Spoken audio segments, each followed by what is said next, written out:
सुंदरबनच्या जंगलात सगळे प्राणी, पशु, पक्षी अगदी आनंदात राहत होते. सगळे एकमेकाशी मित्रत्वाने वागत होते. जंगलचे राजा शेरखान महाराज सगळ्यांची नीट काळजी घेत होते. सगळ्यांची चौकशी करायचे. सगळे प्राणी अगदी आनंदात होते. तर एकदा काय होतं, सुंदरबनच्या जंगलात एक भयंकर आणि दुष्ट वाघोबा येतात. ते दिसल त्या प्राण्याला शिकार करून खाऊन टाकायचे. त्यामुळे जंगलचे सगळे प्राणी घाबरले होते. शेरखान महाराजांनी उपाययोजना केल्या, पण त्यांनाही वाघोबा नमले नाहीत. त्यांची शिकार चालूच होती. आता काय करायचं? सगळे प्राणी घाबरले होते. एकदा सगळे प्राणी जमले एके ठिकाणी. सगळ्यांनी डोकी लढवून युक्ती सांगितली, पण त्यातली कुठलीही युक्ती सफल होणारी नव्हती. त्यात कसं होतं, सोना हरणताई या बुद्धीने आणि डोक्याने खूप हुशार होत्या. त्या दिसाही सुंदर होत्या आणि शरीरही त्यांचं सोन्यासारखं चमचम करत होतं. हुशार अतिशय देखण्या होत्या. त्या जशा देखण्या होत्या तशीच त्यांची बुद्धी ही खूप तजेलदार होती. सोना हरणताईने एक युक्ती काढली. त्या म्हणाल्या, सगळ्या प्राण्यांना, तुम्ही कोणीही घाबरायचं कारण नाही. मी एक युक्ती करते, ती तुम्ही मला मदत करा. सगळे प्राणी हो म्हणाले. मग सोना हरणताई काय म्हणाली, हे बघा, आपण जिथून वाघोबा येतो तो वाघोबा येण्याच्या रस्त्यावर एक मोठा खड्डा खणायचा आणि तो वरनं अंतराळी गवत पाचोळ्याने भरून टाकायचा. ही जमीन आहे असं वाटलं पाहिजे, त्याच्यावर गवत उगवलेलं आहे असं वाटलं पाहिजे, असा खड्डा करायचा आणि त्यात वाघोबांना पाडायचं. ही युक्ती सगळ्या प्राण्यांना पटली. मग ठरल्याप्रमाणे सोना हरणताईने उंदीर मामा, गुट्टू ससे भाऊ, नंतर चंचला खारीताई, चंचल खारी भाऊ सगळ्यांना बोलवलं. हे जमीन खणणारे प्राणी होते. सगळ्यांनी मिळून एक मोठा खड्डा खणला आणि त्या खड्ड्यावर अंतराळी गवत, पाला, पाचोळा टाकला आणि तो भाग जमिनीसारखा केला. आणि हरणताईनं सांगितलं, उद्या वाघोबा आले की सगळ्या प्राण्यांनी एकत्र जमायचं आणि आपण बसलेल्या ठिकाणपासून 1 किलोमीटरवर हा खड्डा असला पाहिजे. ठरल्याप्रमाणे दुसऱ्या दिवशी सगळे प्राणी एकत्र बसले.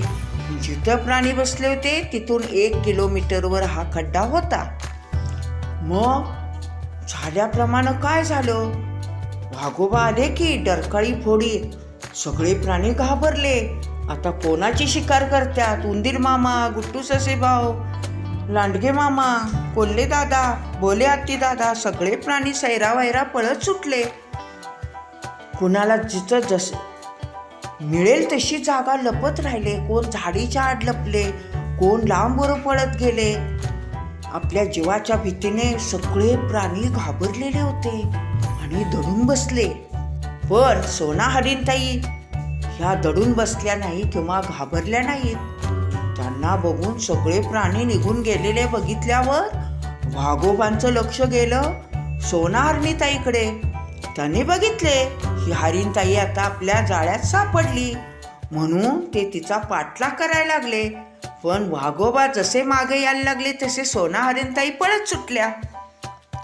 इतक्या वेगात पळत होत्या आणि वाघोबा डरकाळी फोडत त्यांचा पाठलाग करत होते. बरोबर खड्डा आला की सोनाता हरणताईंनी मोठी उडी घेतली. वाघोबांना माहित नाही तिथं खड्डा आहे. सोना हरणताई खड्ड्याच्या पलीकडे गेली. वाघोबा तिचा पाठलाग करत आले. त्यांना माहित नाही खड्डा.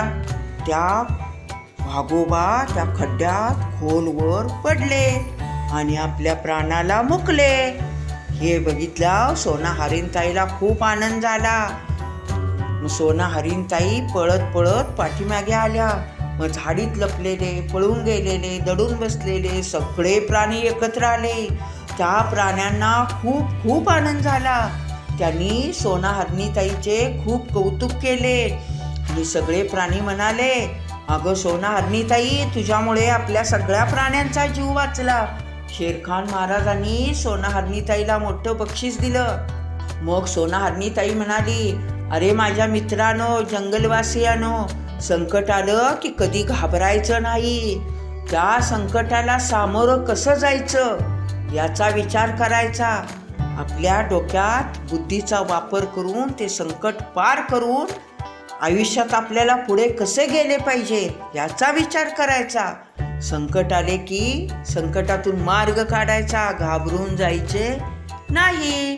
असे म्हटल्यावर सगळ्यांना ते पटले आणि सगळे प्राणी सोना हरणीताईचे कौतुक करत करत आनंदाने जंगलात नाचू लागले. हा व्हिडिओ आवडला असेल तर आपल्या आजीच्या गोष्टी चॅनलला लाईक करा, शेअर करा आणि सबस्क्राईब करा.